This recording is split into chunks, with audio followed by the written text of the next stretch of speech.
বাড়ি থেকে অনেকটা দূরে এইরকম একটি ছোট বিড়াল ছানাকে আমি দেখলাম। তার কাছে গেলাম এবং তাকে খেতে দিলাম। খাওয়া শেষ হতে তাকে আমি কোলে নিলাম। কোলে নিতে আমি দেখলাম তার পেটে বড় এক কাঁটাটি ছিল অনেক গভীর। তাই প্রাথমিকভাবে আমি বেটাডাইন লোশন দিই এবং পরে আমি ভাবি একে অবশ্যই সেলাই করতে হবে।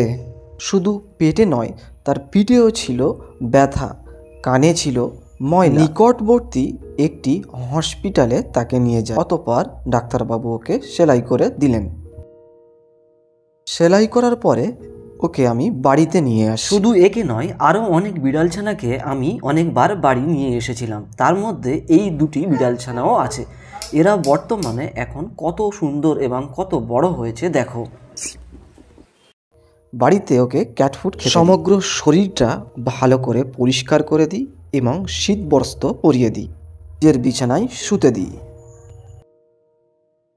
পরের দিন সকাল থেকে দেখি ও খুব সুন্দর খেলা করছে। বাড়িতে আরও একটি বিড়ালছানা ছিল, তাই তার সঙ্গে ওর প্রথমে মিল হচ্ছিল না। ওকে একা একা খেলার সুযোগ দিই, সাথে কখনো চিকেন স্যুপ অথবা মাছ দিই। কয়েকদিন যাওয়ার পরে দেখি ওর ব্যথা অনেকটা ভালো হয়ে এসেছে। ও তার সেলাইটি কেটে ফেলে এবং পিঠের ব্যথা থেকে পুঁজ আসতে থাকে। তাই পুনরায় ওকে হসপিটালে নিয়ে যায়। ডাক্তারবাবু ওকে ব্যান্ডেজ করে দিলেন এবং কিছু ওষুধ দিয়ে দিলেন। একটু সুস্থ হলেই ও কিন্তু আর চুপ থাকে না, আমার কাঁধে উঠেছে, উঠে ওখানেই ঘুমিয়ে গিয়েছে। এইভাবে ওরকম করতেই থাকে। শীতকাল হওয়ায় ওর সমগ্র শরীরকে আমি ধুতে পারছিলাম। আমি ওর কানটাকে সুন্দর করে পরিষ্কার করে দিই। আরও কয়েকদিন যাওয়ার পরে ওর পেটের ব্যথা সম্পূর্ণ ভালো হয়ে যায়, পিঠের ব্যথাও সম্পূর্ণ ভালো হয়ে যায়।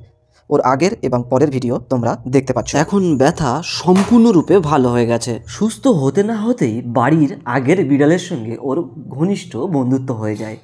বর্তমানে ওরা দুজন সারাদিনই খেলা করে। ওদের কিছু